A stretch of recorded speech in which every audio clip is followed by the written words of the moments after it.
ప్రతిరోజు జరిగేది simple tense.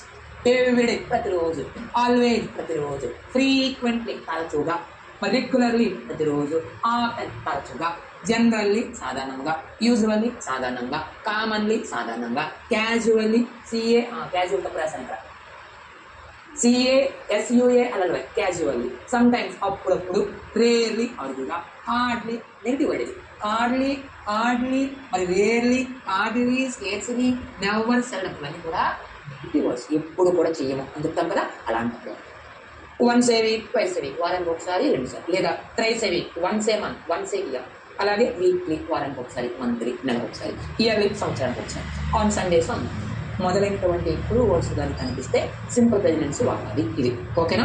మరి తర్వాత నెక్స్ట్ ఎక్కబోతుంటే మరి స్ట్రక్చర్స్లోకి వాడతాం. స్ట్రక్చర్స్ రాసుకోండి. సో ఈ స్ట్రక్చర్ నేను ఒక్కటే చెప్తాను, మరి మిగిలినవన్నీ నేను రాసుకోవాలి. మరి సింపుల్ ప్రెజెన్స్ యొక్క పాజిటివ్ స్ట్రక్చర్ ఏంటి, మరి దాని యొక్క నెగిటివ్ స్ట్రక్చర్ ఏంటి, positive structure, negative structure. Positive structure ఏంటంటే సింపుల్ ప్రెజెన్స్ యొక్క పాజిటివ్ స్ట్రక్చరు సబ్జెక్టు తర్వాత క్రియ మొదటి రూపం ఉంటుంది, లేదా మొదటి రూపానికి మనకి అక్కడ ఏముంటుందమ్మా, V1 ఉంటుంది, లేదా V1కి S కానీ ES కానీ IES కానీ ఉంటుంది, IES కానీ ఉంటుంది. ఇది సింపుల్ ప్రెజెన్స్ యొక్క పాజిటివ్ స్ట్రక్చర్. ఓకేనా. మరి నెగిటివ్ స్ట్రక్చర్ ఏమవుతుంది సార్, సబ్జెక్టు అక్కడ V1 ఉంటే negative structure don't plus V1 ఉంటుందండి.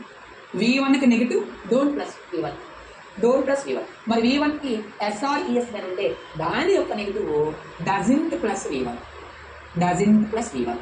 తర్వాత ఆబ్జెక్ట్. ఇది సింపుల్ ప్రెజెన్స్ యొక్క నెగిటివ్. మనం చూడండి, I don't play cricket, I don't play, I కాక ఈ వాక్యాలు తర్వాత. తర్వాత మరి సింపుల్ ప్రెజెన్స్ యొక్క SR/NO స్ట్రక్చర్ ఏమవుతుంది, SR/NO స్ట్రక్చర్. ఓకేనమ్మా. ఇది పాజిటివ్, అది negative, negative positive, negative, SR/NO structure. మరి నేర్చుకున్నాం. మరి SR/NO స్ట్రక్చర్ అంటే ఏంటి మనం నేర్చుకున్నాం అప్పుడు. సో ఒక అసర్టివ్ సెంటెన్స్ని SR/NO క్వశ్చన్ చేయాలంటే అందులో ఉన్న హెల్పింగ్ వర్బ్స్ని ఏం చేయాలి, హెల్పింగ్ వర్బ్స్ని ముందుకు తీసుకురావాలి. మరి V1లో ఏముంటుంది, డూ ఉంటుంది, మనం నేర్చుకున్నాం. S ఫామ్లో ఏముంటుంది, డస్ ఉంటుంది. సో కాబట్టి దీనికి SR/NO క్వశ్చన్ ఏమవుతుంది, డూ కానీ డస్ కానీ.